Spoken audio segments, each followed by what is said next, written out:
So today I am at the Greek Club, because we've got the Queensland Mental Health Achievement Awards and I've got a 15-minute spot up on the stage and everybody's here. It's early, it's for like a breakfast. So for 15 minutes, I'm just gonna go like full of power. I'll get all of my jokes out and then leave them with something like empowering and some take-home messages.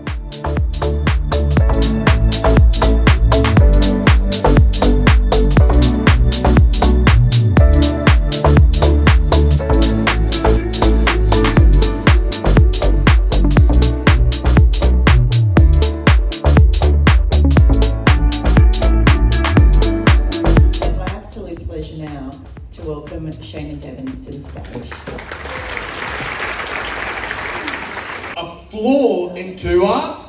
Oh, excellent. 10 points for you. Now, I've had Tourette since I was a little baby.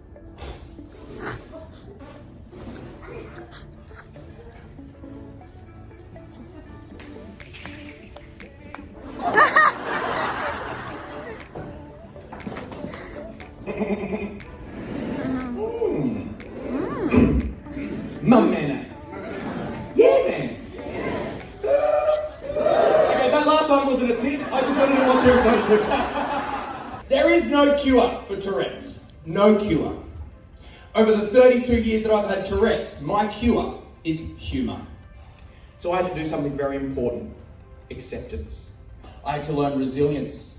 I had to learn determination because I had my passion. I had to become determined. I had nothing else to fall back on. And it's how do you eat an elephant? One bite at a time. How do we climb a mountain? One step at a time. How do we live our life? One day at a time. How do you have Tourette's? One tick at a time. Thank you so much for showing us. Oh, well, that was fun. I loved it, even though it was only 15 minutes, and usually I go for like an hour and a half. It gave me a great opportunity to condense my keynote into like a short, sharp, powerful presentation. One of the most impactful things that happened afterwards is I had a man who I have no idea how old he was, between 50 and 60. And he was a big, strong man. And he came up to me with watery eyes and he put his hand on my shoulder and he was shaking my hand. And he said, thank you. He said, thank you so much. He said, listen, I'm a lot older than you, but I have learnt so much from you. And I want you to take that on board and I want you to accept that. And I want you to continue. And to watch a big, grown, burly man and give me such a compliment with such vulnerability was really powerful and made me think.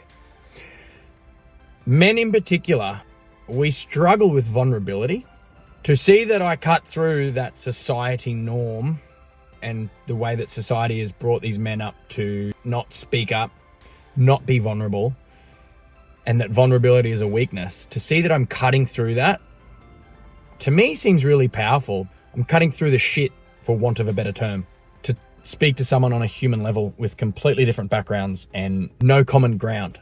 So I really love getting opportunities to speak at events and conferences and businesses and schools. Every day that I get a booking, I just feel so happy and I feel like I've got a sense of duty and a purpose. There was a really funny situation. During my talk, I always get an audience member to get up and explain what Tourette's is.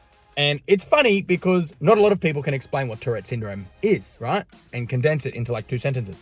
So usually the answers are like, it's where you swear. It's where you just twitch uncontrollably. Right? These are the general ones. I asked this guy today, his name was John, in the audience. He put his hand up and I ran over and I gave him the microphone. I said, in your best way, explain what Tourette's. Turns out this guy is like a leading head psychiatrist. And he knows in fact, he could explain Tourette's better than I. He was like, well, according to research and study, Tourette syndrome is a neurological condition which triggers different tics and uncontrollable movements. And sometimes they trigger vocalizations. I can't even explain how well he said it. He did such a great job. And everyone came up to me afterwards like, do you know you picked like the head psychiatrist? And I was like, no idea. It was very good. And he was a lovely guy. I met him afterwards and we had a funny chat. In fact, he is a colleague of the doctor who diagnosed me when I was 9 years old. This is a really great opportunity, great way to round off my week. This was my third talk this week. It's been super busy and I've loved every single second of it. Now it's time to have a good weekend. So if you're watching this, I hope you have a great weekend coming up.